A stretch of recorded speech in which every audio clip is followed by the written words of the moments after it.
नमस्कार दोस्तों, मेरा नाम ज्ञानेश्वर है और आपने देखना शुरू किया है खबरों के पीछे। रात 9 बजे हैं और एक नई कहानी लेकर हम आपके सामने हाजिर हैं। और देखिए, ये कहानी दिल्ली की है।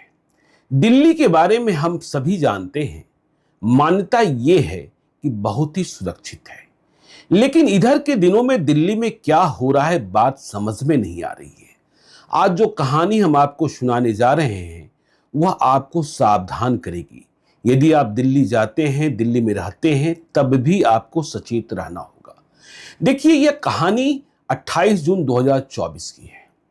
और जिस कहानी को हम बताने जा रहे हैं, ऐसी कहानियां पहले हम बिहार में घटित होते देखते थे। ऐसी कई घटनाओं को हमने कवर किया है। लेकिन दिल्ली में इस तरह की घटनाएं, बिहार में ऐसी घटनाएं करीब करीब बंद हो चुकी हैं।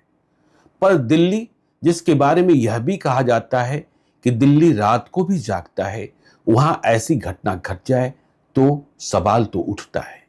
2 बच्चे हैं। देखिए, इस पूरी कहानी में हमने कईयों के नाम बदले हैं गोपनीयता के ख्याल से। सिर्फ पुलिस वालों के नाम असली हैं, बाकी नाम बदले हुए हैं। क्योंकि जो कहानी है उसमें 11 वर्षीय बिटिया का जिक्र है जिसका नाम हमने प्रिया दिया है। 2 वर्ष के बेटे का जिक्र है जिसका नाम हमने पंकज दिया है। उनके पिता का नाम आशीष अग्रवाल बताया है और मां का नाम प्रियंका अग्रवाल बताया है। तो देखिए, कहानी 28 जून की रात के 11:30 बजे। ये जो आशीष अग्रवाल और प्रियंका अग्रवाल हैं, बदले हुए नाम है, ये दोनों हरियाणा के फरीदाबाद में रहते हैं।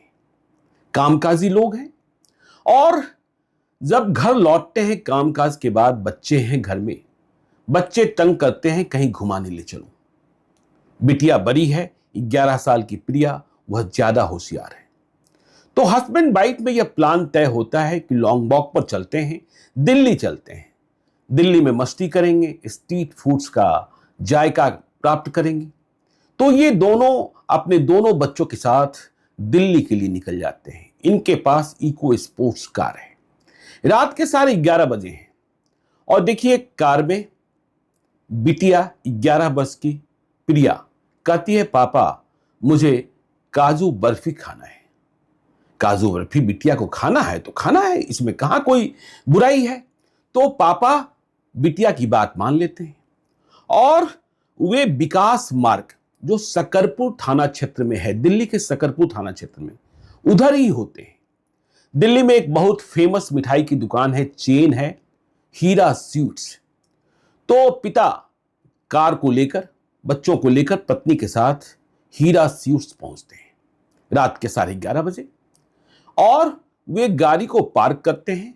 दोनों बच्चे गाड़ी के भीतर ही हैं, मतलब प्रिया और पंकज। और मां ने, जो प्रियंका अग्रवाल हैं, बदला हुआ नाम है, उन्होंने अपना मोबाइल बच्चों को दे रखा है। गाड़ी स्टार्ट है क्योंकि एसी स्टार्ट है, एयर कंडीशन। बच्चों को गर्मी न लगे। किस तरीके की गर्मी 28 जून को दिल्ली में पड़ रही थी, यह हमें और आपको पता है। और इसके बाद मां पिता, मतलब आशीष अग्रवाल और प्रियंका अग्रवाल, दोनों काजू बर्फी लेने के लिए हीरा स्वीट्स में जाते हैं। काजू बर्फी लेने में कितना वक्त लगेगा, रात का समय है, बहुत भीड़ भी नहीं होनी है।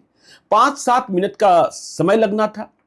वे दोनों हीरा स्वीट्स के भीतर गए, काजू बर्फी पैक कराई और बच्चे, उन्होंने तो गाड़ी के भीतर ही छोड़ ही दिया था, बच्चे गाड़ी के भीतर मशगूल रहे होंगे। और मां ने अपना फोन भी, मोबाइल फोन भी बिटिया प्रिया को दे रखा था। लेकिन जब वे बाहर लौटते हैं, हीरा स्वीट्स से बाहर आकर गाड़ी के पास जहां गाड़ी खड़ी की थी, उन्होंने पार्क की थी, वो देखते हैं गाड़ी तो है ही नहीं। उनके होश उड़ जाते हैं, गाड़ी कहां चली गई? न गाड़ी है न बच्चे हैं। यह क्या हो गया? यह तो बदहवासी की अवस्था में माता पिता आ जाते हैं।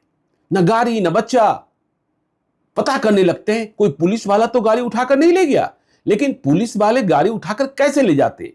गाड़ी स्टार्ट थी, गाड़ी के भीतर बच्चे थे और बिटिया के पास मोबाइल फोन भी था। तो कोई अनहोनी तो नहीं हो गई। लेकिन दिल्ली का मामला है, लोग कहते हैं इस तरह की घटनाएं तो होती नहीं है, पर घटना तो घट गई। और जब बदहवासी की अवस्था में मां प्रियंका अग्रवाल अपने मोबाइल फोन पर जो मोबाइल फोन उन्होंने बिटिया को दे रखा था, प्रिया को दे रखा था, उस पर कॉल करती हैं तो कॉल तो कोई और रिसीव करता है। और यह कॉल रिसीव करने वाला जो व्यक्ति है वो बदमाश है, खुद को किडनैपर बता रहा है और कह रहा है कि हमने आपके दोनों बच्चों का अपहरण कर लिया है, किडनैप कर लिया है, अब हमें 50 लाख रुपए की फिरौती चाहिए। अब तो आशीष अग्रवाल और प्रियंका अग्रवाल दोनों के होश उड़ जाते हैं। ये क्या, मेरे दोनों बच्चे किडनैप दिल्ली से, ये कैसे हो गया? बच्चों की जान खतरे में है। आशीष अग्रवाल फोन अपनी पत्नी से ले लेते हैं और किडनैपर को कहते हैं बच्चों से बात कराओ। किडनैपर बच्चे को फोन नहीं देता है, लेकिन उनकी आवाज सुनाता है। बिटिया प्रिया रो रही है, कह रही है पापा खतरे में हूं, किसी पुलिस वाले को मत खबर करो, मुझे बचा लो, मुझे बचा लो, मुझे बचा लो। और बेटा जो 2 साल का है पंकज, वह भी रो रहा है। सोच सकते हैं मां पिता की स्थिति क्या हुई होगी। अब वहां कई लोग जमा हैं, हीरा स्यूट्स के भीतर भी जानकारी पहुंच गई है। वहां जो लोग बैठे थे, जो लोग काउंटर्स के स्टाफ थे, वे भी आ गए हैं। तो अब रास्ता क्या है? रास्ता बस एक ही बचता है, तुरंत पुलिस को खबर की जाए। वहीं से पुलिस को सूचना दी जाती है और पुलिस को सूचना देने के बाद पुलिस वाले के भी होश उड़ जाते हैं। यह कैसे घटना घट सकती है? गाड़ी के साथ 2 बच्चों की किडनैपिंग, वह भी दिल्ली के इलाके में। तो अब परेशान माता पिता आशीष अग्रवाल और प्रियंका अग्रवाल सकरपुर थाना पहुंचते हैं। रात को ही वहां एसएचओ संजय गुप्ता से मुलाकात होती है। वे जब घटनाक्रम जानते हैं तो उनके भी होश फाकता। जो सकरपुर थाना का भवन है, उसी थाने में लक्ष्मी नगर थाना भी चला करता है। तो अब लक्ष्मी नगर थाना के एसएचओ भी आ जाते हैं। दोनों एसएचओ परेशान, इतनी बड़ी घटना, दिल्ली में किडनैपिंग, गाड़ी समेत। अब तुरंत इसकी खबर जो है उस इलाके की डीसीपी अपूर्वा गुप्ता को दी जाती है और तुरंत प्लान किया जाता है किस तरीके से इस केस को क्रैक किया जाए। और ये जो अपराधी हैं, ये जो किडनैपर हैं, वे प्रियंका अग्रवाल मतलब विक्टिम जो 2 बच्चे हैं, उनकी मां का मोबाइल फोन अब भी ऑन किए हुए हैं। पुलिस वालों के सामने मोबाइल कॉल लगाया जाता है और इसमें कहते हैं पिता आशीष अग्रवाल 50 लाख हम नहीं दे सकते, 5 लाख रुपए लेना है तो ले लीजिए। लेकिन किडनैपर्स कहते हैं भिखारी हैं क्या, हमें भिखारी समझ रखा है क्या, 5 लाख रुपए लेंगे, 5 लाख रुपए लेने की जगह तुम्हारे बच्चों को मार देंगे। अब तो और भी ज्यादा परेशान माता पिता। और देखिए गाड़ी भागी जा रही है। अब देखिए पुलिस क्या करती है। अपूर्वा गुप्ता डीसीपी को भी जानकारी मिल गई है, तो पुलिस तुरंत अलग अलग थानों को अलर्ट करती है और पूरा दिल्ली अलर्ट मोड में आ जाता है। नारकोटिक्स सेल को भी लगा दिया गया है, स्पेशल सेल को भी लगाया गया, क्राइम ब्रांच को भी खबर की जाती है। दिल्ली में नाकाबंदी होने लगती है। घटना ही इतनी बड़ी घट गई है।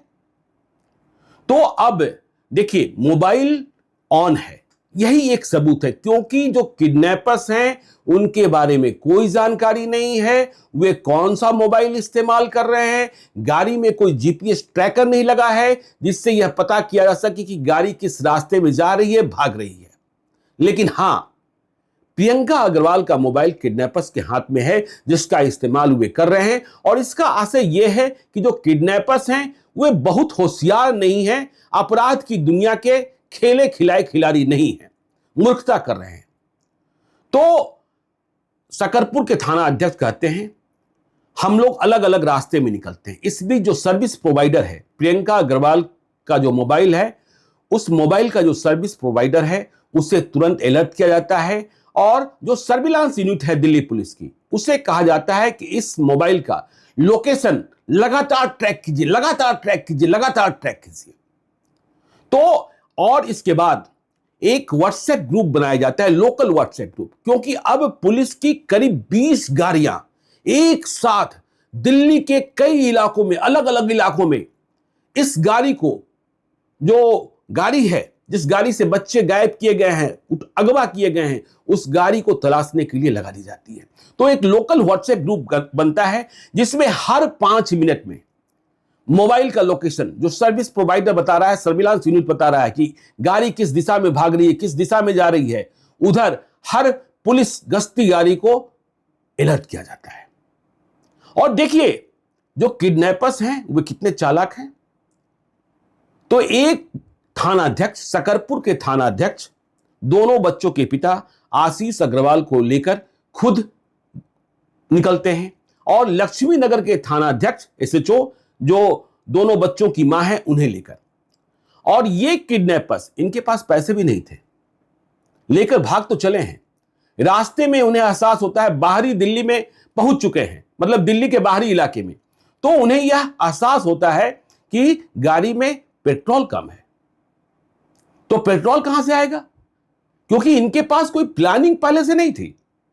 इन्होंने कोई तय नहीं कर रखा था कि हां यहां से किडनैप करेंगे, यहां जाकर छुपा देंगे, गाड़ी को यहां ठिकाना लगा देंगे, ऐसी कोई बात हुई नहीं थी। बगैर प्लान ये किडनैपिंग हुई थी। तो जो मोबाइल कॉल, मोबाइल फोन जिस पर बात हो रही है लगातार आशीष अग्रवाल और प्रियंका अग्रवाल की, माता पिता की, तो ये किडनैपर कहते हैं गाड़ी में पेट्रोल कम है, तुम्हारी गाड़ी भी बेकार ही है। पुलिस वाले कहते हैं इसे कहो किसी पेट्रोल पंप पर पहुंचे, और वह पेट्रोल पंप पर पेट्रोल लेने जाता है। 2000 रुपए का पेट्रोल भी लेता है और इसका भुगतान भी स्कैनर के माध्यम से अगवा बच्चों के पिता से करा देता है। पेट्रोल पंप पर बच्चों को इतना डराए रखता है कि बच्चे आवाज तक नहीं निकालते। लेकिन जब तक पेट्रोल पंप पर पुलिस की गाड़ी पहुंचती, वहां से भी ये निकल जाते हैं। तो देखिए अब भागम भाग रात में जो ऑपरेशन चला दिल्ली पुलिस का, दिल्ली पुलिस करीब 250 किलोमीटर, 180 किलोमीटर के स्पीड से भी किडनैपर्स की गाड़ी का, जिसमें दोनों बच्चे हैं, उसका पीछा किया जा रहा है।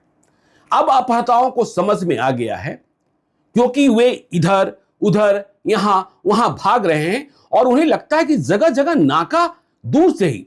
तो दिल्ली के रास्ते की जानकारी इन अपहर्ताओं को है जो गाड़ी ड्राइव कर रहे हैं और जो गाड़ी के भीतर सवार बैठे हैं, दोनों बच्चों को डराए हैं, उन्हें चुप कराए हैं, शीशा बंद है ताकि कोई बाहर आवाज ना आए। बच्चों की क्या स्थिति रही होगी, किस मानसिक अवस्था में होंगे, इस बात को आप समझ सकते हैं।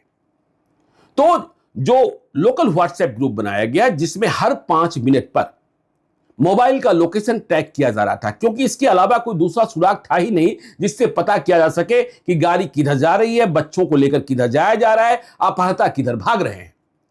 तो उससे यह पता चलता है कि अपहर्ता जो हैं NH1 की तरफ भाग रहे हैं।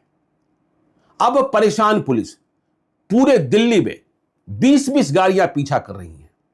तो परेशान दिल्ली पुलिस को लगता है कोई रास्ता नहीं है, पूरा NH1 को जाम कर दो। तो NH1 को जाम कर दिया जाता है नाका लगाकर कि कोई भी गाड़ी तेज गति से भाग ही नहीं सके। और NH1 पर यहां वहां इधर उधर जहां तहां नाका लगा है। तो NH1 की ओर भाग रहे अपहर्ता समझ जाते हैं कि इस रास्ते को पुलिस ने घेर लिया है और अब भागने का कोई रास्ता बचता हुआ दिखाई नहीं पड़ रहा है। अब बच्चों को छोड़ना ही पड़ेगा। तो छोड़े कैसे? अब खतरा यह है कि बच्चों को छोड़ें, गाड़ी लावारिस छोड़ें, कहीं उस रास्ते में न फंस जाएं जिस रास्ते में पुलिस हो। तो ये NH1 का रास्ता छोड़ देते हैं और ये जो दूसरे रास्ते हैं, सर्विस लेन है या गलियों के रास्ते हैं, स्ट्रीट लेन है, उसके भीतर प्रवेश कर जाते हैं। और भागते भागते यह समयपुर बादली क्षेत्र में पहुंचते। 3 घंटे का ऑपरेशन है, 3 घंटे का ऑपरेशन है। हां, इस बात की शाबाशी आप दिल्ली पुलिस को दे सकते हैं कि दिल्ली पुलिस ने बहुत ही त्वरित कार्रवाई की और पूरे दिल्ली को घेर लिया। अपहर्ता को भागने का मौका नहीं दे रहे थे। तो सर्विस लेन में घुसे ये अपहर्ता इको स्पोर्ट्स कार के साथ समयपुर बादली क्षेत्र में पहुंचते पहुंचते समझ जाते हैं कि अब और भागना संभव नहीं रह गया है। अब और भागना संभव नहीं रहा। तो वे बादली स्टेशन के पास गाड़ी को छोड़कर तेजी से वहां से रफ्फू चक्कर हो जाते हैं।